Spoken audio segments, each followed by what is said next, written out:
All right, so great, folks. Thanks for joining us for another episode of the Entrepreneur Corner, where we speak a little one-on-one with entrepreneurs, hear their views, hear their experiences, and join them along their journey. So tonight or this evening, we have a special guest, Chef Marcelle, and she'll give us a little bit about why Chef Marcelle as well, right? And she is the chef de cuisine of Handmade by Jeanette company, and we're going to find out a little bit about those as well. I remember seeing something on Hot Ones Caribbean Edition, and we'll dive into that later on as well. Right, I have experienced some of the sources, and I've seen that way. Um, so right away, Chef Marcel, welcome to the program, and thank you for joining us. Hi, Sharon. Thank you so much for having me. So as everyone knows, if you don't know, I am Chef Jeanette Marcelle of Handmade by Jeanette Company. And Handmade by Jeanette Company is a lifestyle company that makes agri-processing products. But me, the chef, I've been in the industry for over 21 years. I started like everybody else who started in the industry. I started as a dishwasher. I liked what was happening. I wanted to learn more about it, so I ended up eventually going to chef school. And in going to chef school, I did my industry training at Hilton Hotel. At the point in time I did my industry training, it was the first female chef and the first Trinidadian to hold reigns at the Hilton Hotel at that point in time. And from there, I went on to work on cruise ship. I did the whole Martha's Vineyard. I did up the Caribbean, the northern part of the Caribbean, Eastern Caribbean. I did French Caribbean. I did some time in Europe as well. And the reason for that is that I wanted to really hone my skills as a chef, because even though I trained in hotel school, it was still limited, because even though you have international chefs that are training here in the Caribbean, they are still very limited in terms of the ingredients, because I learned how to cook foie gras while I was in chef school. But however, I never really got the opportunity to cook foie gras until I was working in France, to cook it to that temperature and everything that I learned in class. I didn't get that opportunity until I was almost in my 20s. I mean, it sounds like you really love it. I mean, that's the first check mark in any entrepreneur experience. Love what you do, right? And having gone through all those different things, the training, the coaching, and the experiences, not just locally as well, but getting regional and international experience under your belt. What Why entrepreneurship? I mean, that's the big question. I mean, we see people a lot of times going the route of not the hassle of working for themselves, because working for yourself means that you have an employee and an employer in one body, right? So why entrepreneurship?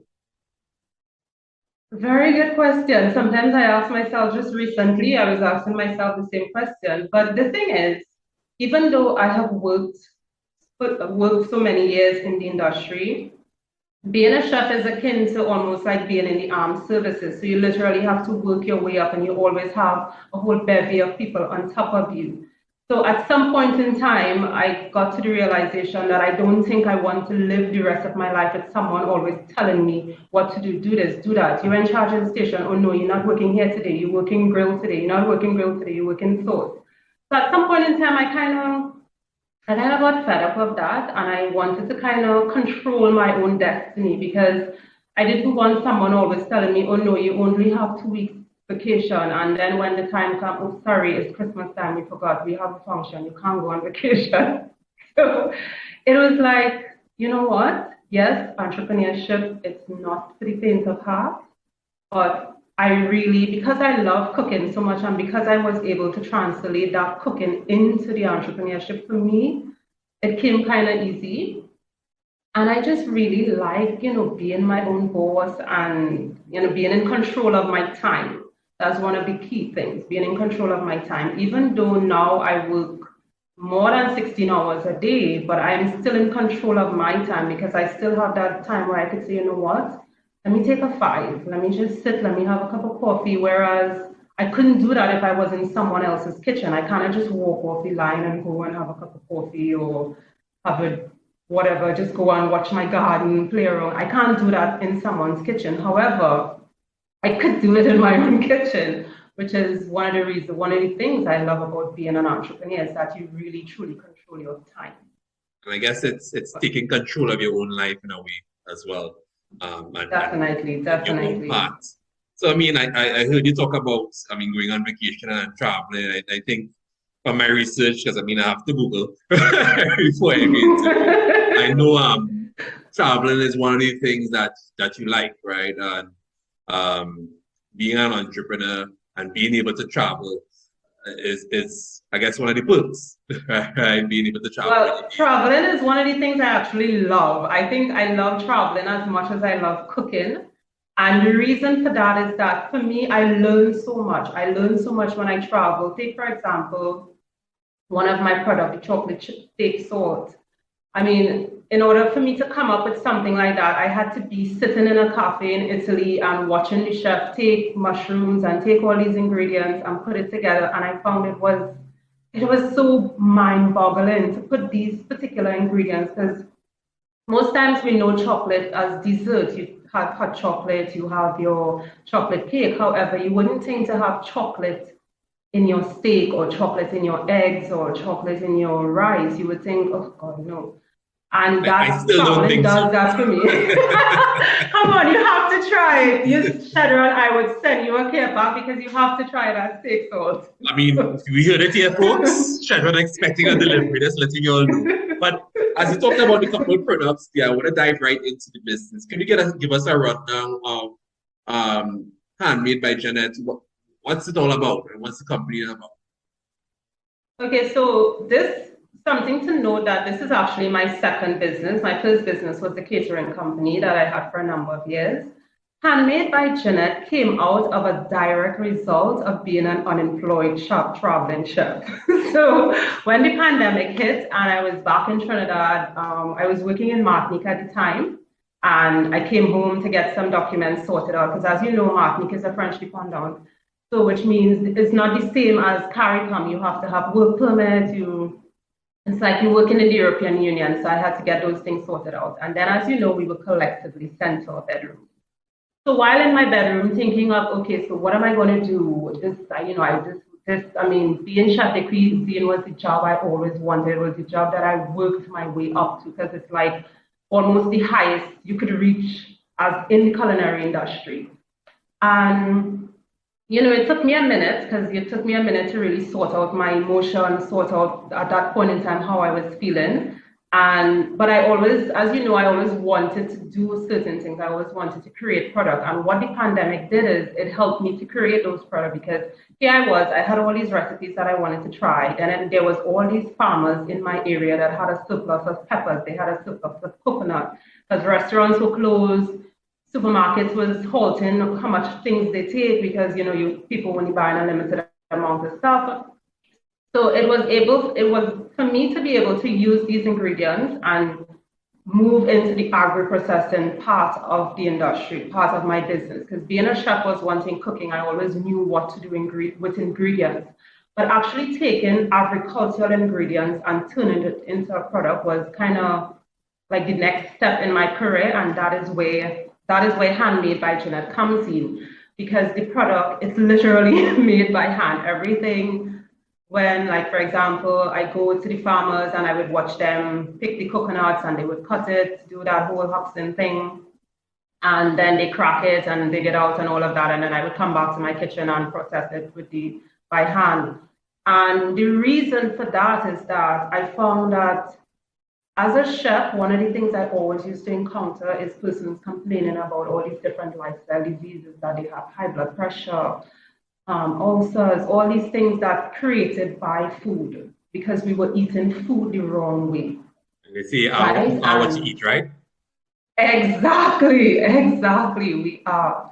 So that is where Handmade came in, with being able to take these simple indigenous ingredients like tamarind and coconut and chocolate, and turn it into a product, turn it into a shelf-steady product that you can take home. Even though Sharon don't want to try the steak salt, but he's going to try it and make he's already waiting for his delivery. Come on.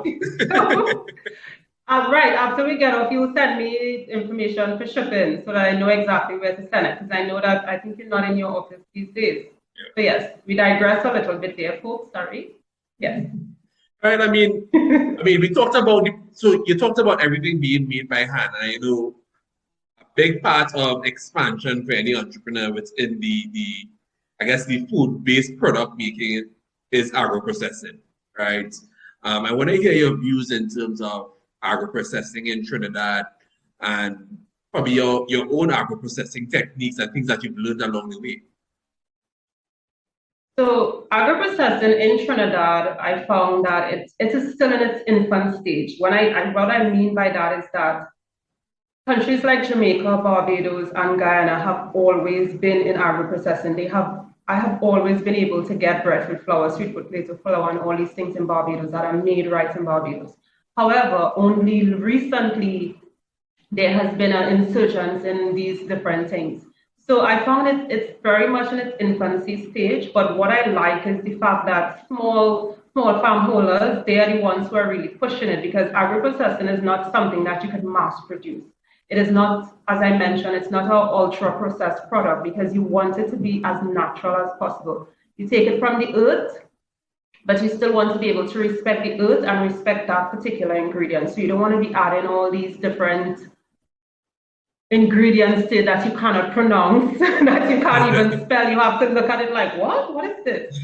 And so, but I found that coming out of the agro-processing expo that was held a few weeks ago, it based on what the Prime Minister and all these stakeholders said. I mean, they said a lot of things. They said a lot of beautiful words. However, being in the industry, being someone who has been in this industry for the past 3.5 years, I am still yet to see all these different things, all these beautiful words that they say happening, because they are still mixing up agro-processing and agriculture, and people fail to realize that agriculture is one thing. Agro-processing is a subset of agriculture, because you take that coconut and now you turn that coconut into coconut oil, you turn it into a scrub, you turn it into a sauce. That is the processing side of it. And a lot of power, as I always say, some of the powers that may be in these high places, they themselves do not understand these things.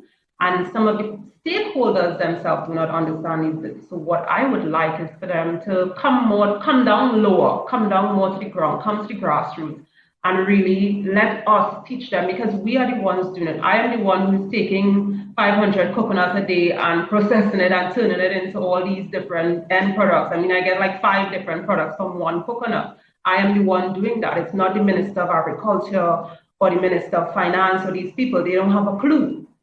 They get the end product. But to literally come in and see what is happening, then instead of having an agro-processing plant and you want to charge a micro entrepreneur $15,000 a month, that is not really feasible for a micro entrepreneur like myself to pay $15,000 a month to be in the Moruga agro-processing plant. Then you need to make it more feasible.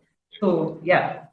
I guess the industry still needs a lot of support, especially at the micro level, not just support persons who are already doing it and ready to expand and export and those things, but people who just starting out, people who may not be producing the mass, but they're producing something so unique right now and it's still on the market to be tested. And I mean, we talked about it, but what was your challenges, and probably there's a few of them, on your entrepreneurial journey, becoming an entrepreneur, becoming Chef Jeanette, Chef Marcelle today? Wow, there's so many. Like, for example, let me give you a quick story. Recently, I pitched for a grant and I made it all the way almost to the final. It was a huge grant by the IDB and 2 other local stakeholders that's in charge of it. And one of the feedback they said to me is that they think that I am too small and I want to grow too quickly. And I was dumbfounded by that, because here you're saying, okay, we want to shape the future of innovation, we want to push the future of innovation, but on the same breath, nah, you're trying to come out of your box too quickly. Maybe you need to stay in your box a little longer. So that is one challenge that I have, because I know where I have a vision for my product, I know where it could go. And I have a bunch of people keep telling me, oh no, you're dreaming too big. Oh gosh, no, come take it down. What's wrong with you? So that is a challenge in itself. I don't want you to Also, leave that thought because I know a big challenge in entrepreneurs, especially for the entrepreneurs have that you see a vision of where the company can be. And it's difficult for somebody else to buy in and see that vision the way that you're seeing it for your company. And that's where the disconnect happens. That you're knowing it's possible, right? And sometimes they're seeing it's not possible right now. And it says the only way it will be possible right now is if you push for it right now. Right? And that's the concept. exactly, Right? So how do you get persons to exactly. buy into that possibility and understand that, hey, this is not just a thought process, this is reality soon, right? And that I'm thinking of. All right, So I so have this thing, sorry. go ahead, you go ahead. So I have this thing where I say that I'm trying to reach at least, it's a 100 persons type of company, not a 1 million type persons type of company. So because if 100 persons buy one of my products every single day, trust me, I would almost be a millionaire. So they start buying. Anyway, shameless plug. So, but the thing is, what I have done over the years is I track my progress. I track my product progress with each product. So when I go to the farmers market, when I have the different pop-ups and I go to these different and I have different host little with events within my community like supper clubs and things like this, is really translating to customers that okay, I know that you're accustomed to your granola being overly processed and it has a lot of sugar and it have all these things. However, this is better for you because one, the nibs is better for your gut. Two, it's better for your health. It's better to keep your blood pressure and all these beautiful things that will keep you longer. So it's me translating that passion to the point that it's oozing out of my pore that they themselves cannot help but say, okay, you know what? This girl, like she onto something. Okay, fine, yeah, okay, right, yeah, we'll take it, we'll try it. So, but that is something that you have to be constant because you cannot just do it once and just say, oh, right, I have that customer because you want that customer, to be a repeat customer. You want that person who say, no, you can't get this money. That when you go back to them a second time and they would look at you and say, but didn't we just tell you no? To the point that, you know what? Okay, fine, yeah, right, look. You want to be so persistent, but don't be too persistent where if they say that, okay, maybe you need to make some changes, you know that you need to make those particular changes, then make those particular changes. But be persistent to the point where you know that, okay, 5 years down the line, this product is going to be up the curriculum and all these different countries. You just need to stick to it, then do that. Stick to it. Have that stickability. Right, the stick to itness, right? That's any part of the entrepreneur. I mean, we talked a little bit about the challenges. I guess I want to move on to the successes, right? What were those aha successes that led you to believe, yes, this is the right thing, the right path for me, right? If you could probably give us one moment in your entrepreneurial journey that you can say that, yeah, this was the aha. Well, there was quite a few. When I was chosen to be part of the Shell Livewire cohort 3, that was one of the times that I really said to myself, okay, yeah, this making sense. If these people think that, okay, yeah, she have what it takes to be part of this program, then okay, fine. And then turning on the television and seeing, well, not me turning on the television, one of my friends sent me a voice note screaming, oh my God, I just saw your source on television. That was like one of those moments where, I was like, okay, yeah, it's worth the heartache, all these things. And then recently, having a customer who I met at the Agri Expo, she bought some of the product and then recently she ordered some. She's going back to England and she ordered some more. And she said to me, this steak sauce was one of the most innovative things that I have. She said, I walked this whole place. She said, I was here from the first day and I walked up and down. I tried everything. I look at stuff. She said, and this steak sauce is one of the most innovative things I have ever seen. And just keep at it. She bought that day, and then on Thursday, she bought some more because she's going back to England.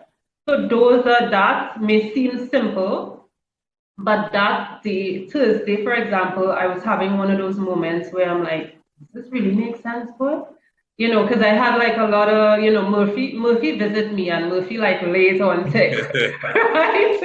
So I was having one of those days where I was like, damn, oh my God, this is too much. And when she called and like, and she told me all of that and she placed the order, I was like, you know what? Yeah, it's making sense. It's making sense. It's just, you know, you're having a bad day today. Okay, fine. Go get a bottle of wine, sit down, make some steak. Just so those are some of the moments for me. Great. I mean, I want to wrap things up. So I have like, there's two final questions for you. I mean, every entrepreneur, I believe, has a superpower, right? It may not always be creating a product. It might be a people person, so that your network is really something that you're keen on. It might be being able to pitch, right? It might be being able to multitask at the same time. What would you say is your entrepreneur superpower? Right? What makes Chef Marcelle that nobody can copy? Well, it's kind of a combination because I'm one of those who has like, you know, triple superpowers. So it's my strength. It's my strength, like my strength on the whole in terms of to really like have a conversation with myself. It's my strength and my calm within that whole thing. To be that person who say to myself, I literally talk myself off the ledge, John. It is that power that is that thing, that one thing that keeps me grounded. I mean, I would go to all my friends, have conversation, but it's that one moment to just be still within myself and say to myself, Jay, don't worry, you get this. So it's strength. It's my personal strength. It's looking back on it, hearing other people talk about it, sometimes I take it for granted, but it's that strength to really in the everything else to say, you know what? Okay, fine, you find it too small as you, I'll show you. That strength, basically. And what makes me, and the reason for that is that going back to why I am called Chef Marcelle and why I prefer to be called Chef Marcelle is that, as I mentioned, being in the culinary industry is akin to being in the services. And when I started, I did my industry training at Hilton around Christmas time, and boy, oh boy, if I didn't love cooking, that was the moment when I was like, you know what, I done. And then leaving that and going on cruise ship to work at a time where sexism was ripe, racism was ripe, all the isms was in style. And to be able, you know, to cut through all of that, like literally cut through all of that and come out on the other side to go to a French company, to interview with a French company to say, for them to say, you know what, we want you to run our kitchen. We want you to be chef de cuisine of our kitchen. We want you to be in charge of our kitchen. This is what we're gonna do. This is the ingredients, you do whatever you want. And to reach to that pinnacle in my career was like, yes. So yeah, so I've earned that title. So yeah. Great. I mean, your journey has been so inspirational, I guess, for persons listening, but to myself, probably get that inner voice that has that strength that you have sometimes. And that stick to itness, being part of it as well. And looking at the small things, I think that's something a lot of entrepreneurs forget. Right, so you don't have to have the big successes. Is that one customer that you return and then they tell you some excellent reviews? Right, those are the small things that you need to note. If you have a journal, make sure you write those things down, right? So that when it gets to those tough days when some voice in your head now asking you really want to be an entrepreneur? You just need to flip through those small movement pages and get it from there. Exactly. And as we talk about those small movements and those motivational aspects, before we close off, any words of motivation for anybody who just starting off as an entrepreneur, somebody who's probably on that cusp of, should I become an entrepreneur? Right? Any words of motivation for that early starter? So one of the things, I know right now job market is really bleak, but one of the things I always think that is important is that work for other people first. When you work for other people, especially whatever, depending on what field you want to get into, works for someone within that field.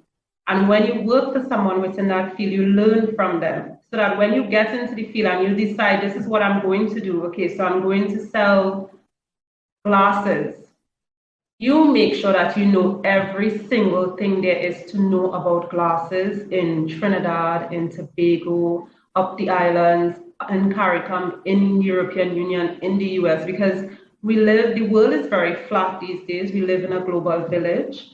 And you may want to name your product something and thinking, okay, I'm in Trinidad, nobody's going to know this, whatever the case may be. However, from the moment you put it on Instagram, it's international. So I always say, keep it very simple. That one product that you're good at, that one product that you could make in your sleep, focus all your energy on that one product. And when that one product starts to do well, then you diversify. Right, great. So thanks for the bit of motivation there. Where can people find you? We wouldn't want to leave that. We don't have shameless plugs here. We just have plugs. We just plug in. So so for those of you who are in San Fernando, you can get both of the sources in Udipet, San Fernando, Lady Hill Street, or at Brentwood in Chabonas. You can also get it in Excellent Store, Brentwood at Chabonas, Excellent Store, Movie Town. Then, of course, the Market Movers online store. They have an online store, and they also have a location where you can walk in El Socorro. You Handmade by Jeanette in Malabar. We are open. We sell stuff on a daily basis. You can walk in anytime and pick up some products, which is located in Arima behind the secondary school. Exactly behind the secondary school. And Tebony, Happy Gourmet. There's one, I'm recently at the products to a store in the airport. I'm so very sorry, I can't remember the name of the store, but as you walk up the steps and you go in through the patio, it's on your left-hand side after you pass the toilet. So yeah, and of course, all my social media handle, I am on Twitter, Handmade by Jeanette, everything, Twitter. I recently added my page, my website, so it's handmadebyjeanetteTT.com, Instagram, Twitter, Facebook, my number 773-6672. Order some products. And of course, I'm hosting my PeerQ next weekend. So check it out. And as Shadran said, order some of the sauce. All right, guys. So thanks, Chef. Thank you again for let us into your journey. I don't know if we cover the whole journey, but we cover pieces of it along the way, as much as possible. And thank you for being you, and thank you for coming on the show as well. Thank you so very much for having me, and it's always a pleasure to chat with you, Shadran, and share my insights about entrepreneurs. All the best, guys. Thank you. All right, guys. So as always, it's been real. It's been nice. It's been real nice. Shadran out. Take care.